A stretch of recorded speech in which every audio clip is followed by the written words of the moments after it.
This segment is brought to you by Rouse's Markets. Feels like home.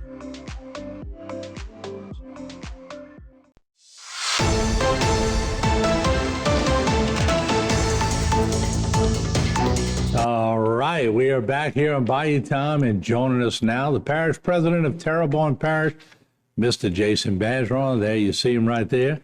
Been busy. I saw you at a meeting at St. Matthew the other night. So you've been busy. Yes, sir. Look, it's always a situation where I talked about it when I was getting into office, to get people in a room, have a conversation, and fix issues. And so never afraid to have a conversation, never answer any question, and give the information I have. And as information changes, share it. But I always believe it's important to be up front and say, this is where we are. And it may not be information that we like, or it may not be the good news we want, but it's the information we have. And I feel like it's important to give that, because when you don't, people come up with their own story, their own information. So that's going back to being transparent, which I think is very important. That was a well-attended meeting. Had a lot of good people with good input, and everybody real informative. So yes, sir. Look forward. I'll report back once we could do some things, and I know you promised some action, so we'll bring you on at a later date for that. Sounds good. Let's talk about roads, bridges. If we have enough time, we'll talk about the website, but a lot of road projects on the horizon, or road work. You want to dive into that a little? Yeah, and you know, part of me wanting to come do this is that, you know, look, the roads, the bridges, a lot of the infrastructure things in Terrebonne Parish and the state, you know, are not where we want them to be. So in that situation, again, it's always about educating. So for people to know, it probably costs us 2 to 3 times the amount that it does somebody in Texas, right? Compared to Texas roads all the time, that, you know, for us, the way the ground is and the bedrock's not the same. So when it comes to us laying roads and repairing roads, it costs more. None of this is happening at the speed we'd want it to. But I think the other part to talk about, and I'm in the same boat where it says people don't care if it belongs to the state or the parish. But when it's a situation where it does belong to the state, it's working with them to make sure that we are getting the information out, that people know what's coming. And when you look at, you know, with this year, next year, you're looking at about $25 million worth of projects that if the state wasn't doing, the parish would have to come up with that funding. So roads is an area that is one of the lower funded areas in the parish. When you look at police, fire, and roads, probably the 3 lowest funded that probably have the largest need for funding.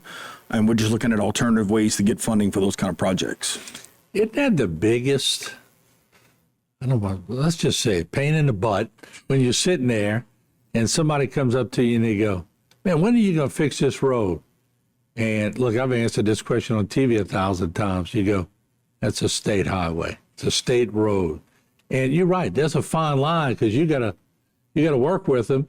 But you can't just go put a parish project manager with equipment on a state road. I don't think it's legal. Well, we can. So for those that may or may not remember, and I want to say it's within the first 6 months, I declared an emergency for St. Charles and Tunnel when the roads were coming up, right? I remember that. And we showed up on a Wednesday to get it done. The state showed up and says, we got this. They were there that Saturday. Now, you hope that it doesn't come to that level, but you know, the governor is really working on redoing DOTD. They got a few bills in the House and the Senate that they're working on making some changes. But one of the things that we did first coming in is we've had a meeting with DOT every quarter. And the conversation's been about how can we work together? How can we help you? If you can't get to something, what can we do? And so we've started with doing some grass that the state would normally do. We've added a few more routes to it. We're looking at a few more routes to it, because the same people that are cutting the grass and are the same people doing the potholes and doing the road repairs, that's one group of people. So, you know, they have a schedule of maybe everything being cut in the parish every 6 to 8 weeks. But if they have a lot of road issues, then that's going to get pushed back a little bit. And so just something as simple as getting a schedule, understanding when they're going to be where, and understanding what road work's going to start. And, you know, it's always like, look, the Berg Bridge, right? I was at a school yesterday and the kids asked me about the Berg Bridge. If I could go fix it myself, I would. And that's what we're, you know, we're working with DOTD saying, what can we do to move this forward? Many people may or may not know that contractor is getting hit for $10,000 a day for every day that bridge is late. So at a point where it maybe costs them money for that project to be finished, but we're being told end of May. If it pushes, it might be a week. Then you come up to the Dageville Bridge and, you know, we have a 5.5 month delay on that bridge, but it's because, and this is something I've reached out to the governor for recently, is we're waiting on cables that have to be produced by a certain certified manufacturer or vendor. There's only 2 in the country, and both of them have a 5-month delay, and that's the cables are waiting for. Like, why couldn't we get the cables made?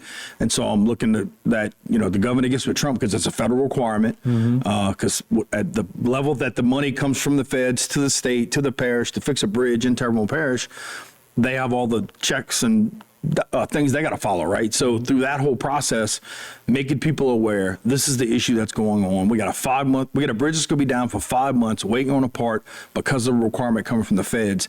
What can our governor and the president do to move that along?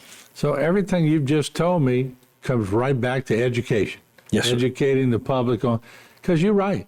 People may look at that bridge and just see that it's still not ready to go, but the fact that cables could be holding up a bridge and only 2 people manufacture them, nobody knows that. Right. But if anybody could change it, it's our governor and the president. And it's giving them the information that, hey, like, I know you normally follow this, but can we make it an exception right here?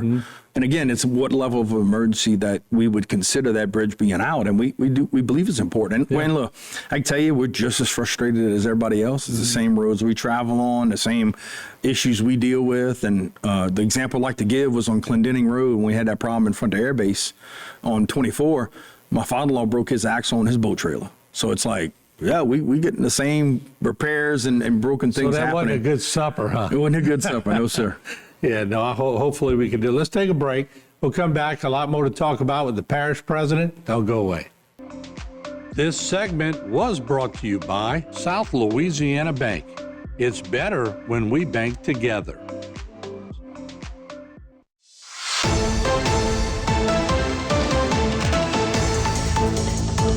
All right, we're back in Bayou time here with the parish president of Terrebonne Parish.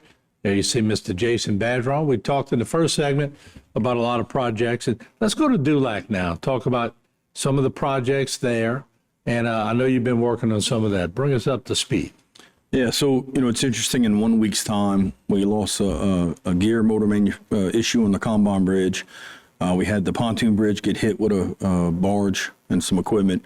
And then, of course, we're trying to get the Butte Bridge rolling, Through that situation, we only got so much money on insurance. Everything we have to fall back on is related to FEMA because, when we have $65 million in insurance and the power plant project alone is $170 million, you got to get the rest from FEMA, right? I think what you're seeing going on at the federal level with, some reorganization of FEMA, kind of like you're hearing about reorganization of DOTD, all relates to the conversations we've been having about how long it takes for us to get paid on anything. And if we start any work before, they don't cover anything. So, working with FEMA to get that bridge replaced and or repaired, we were able to cut 6 months off the project by leaving the frame. So everything but the frame is going to be replaced in the Butte Bridge. We actually have some work going on off-site right now. And then we're going to have some work going on-site off and on within the next couple of weeks starting.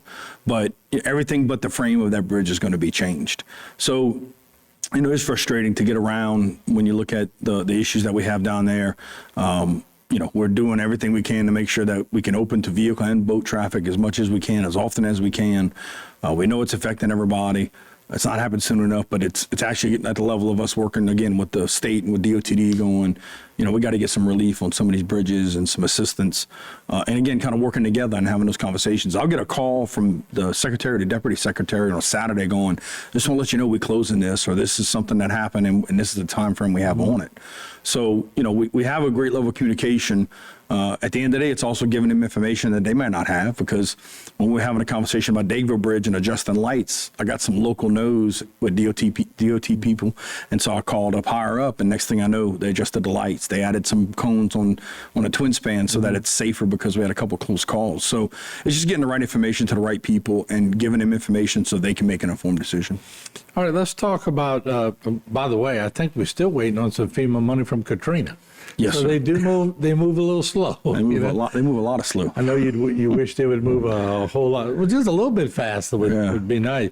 So let's talk about some of your, I know you've been doing a lot of team, building throughout the parish, and but you can finish on projects, but I want to give you an opportunity to talk. I think y'all had a team message that was discussed today or whatever. Team message, a few team messages that we talk about. One of our biggest things is see something, say something, right? Right. And it's working to make sure that what our team sees something. For example, when we see a pothole, we had this happen on Martin Luther King. It was a pothole. 2 cars had gotten broken from driving over the pothole. So I talked to my team and said, reach out to DOTD, because it's a DOT road. If we don't have a response in that particular situation, I said 4 hours, let's go patch the hole. In some situations, maybe it's a week, but I'm leaving it up to our team to say, if you think it's unsafe and we need to do something and you have a good understanding of how long you think it should be before DOTD gets to it, go fix it. And so, again, anytime we do that, that's funding that comes out of our budgets. That should be handled by somebody else. But at the end of the day, the safety of our residents is the most important thing. You know, that's good information. I'm going to tell you why, because we used to do stories and you'd have to wait. There'd have to be a waiver sent by the state to the parish. But you're right. If it's a safety issue and a car could hit it, go off the road, a young kid dies in the car, then, and you saw it, you could probably be liable. So taking that initiative is the responsible thing to do. So I'm glad to hear that y'all are taking initiatives, even if somebody else is in charge of it and they're dropping the ball, y'all going to fix it. Right. And then taking that data and coming back on the backside that says, this is the stuff that we did. And again, working with DOTD to say, how can we help you? Maybe there's an opportunity for us to have a CEA like we have in Grass, right, to where we can maybe do some of these repairs. You're and not do trying to some things. embarrass them. You're trying to help them. Trying to help them. That's all we want to do. And they're real receptive to that, because in our first meeting, they were like, we've never been in a meeting like this. Usually we're getting our butt chewed. And I'm like, I'm sure you get butt chewed all the time. I get my butt chewed. I just want us to work together efficiently and effectively. All right. Real quick, a new website? Yes. A variation of the website? Well, we did an upgrade of the website. The old website was dated. I couldn't remember if it was in the 90s or 2000 it was built. It's all about getting information to the residents, letting them do as much self-service as they can. Mm-hmm. And so we've launched the website. You're going to see the 6 buttons right there. Those are actually the buttons that people go to the most, like whatever went to the most on the website. We highlighted those buttons where you could get to it easily and quickly, but also abilities to look up information, pay your bill, do work orders and everything else. And as we continue to integrate our work order systems to where people get updates, where things can be reported and viewed for statuses on maps, we're going to continue to get it rolling. We have a few issues where if you go to Google, maybe a link doesn't work, you'll get a 404 error. But from the website itself, everything should be working fine and functioning. And it just takes a little bit for tech to straighten all that out with the way Google works and the internet works. But again, it's more easily found, easily usable, a better user interface, and just, again, making sure that residents have the information. And we're going to continue to upgrade and do different functions and features and accessibility for our residents. All right, Mr. Parish President, good talking to you again. Look forward to the next time. All right, sir. Thank you. All right, there you have it. The Parish President of Terrebonne Parish. We'll take a short break. A lot more right here on Bayou Time. This segment was brought to you by Trapp Chevrolet. We're always on your side.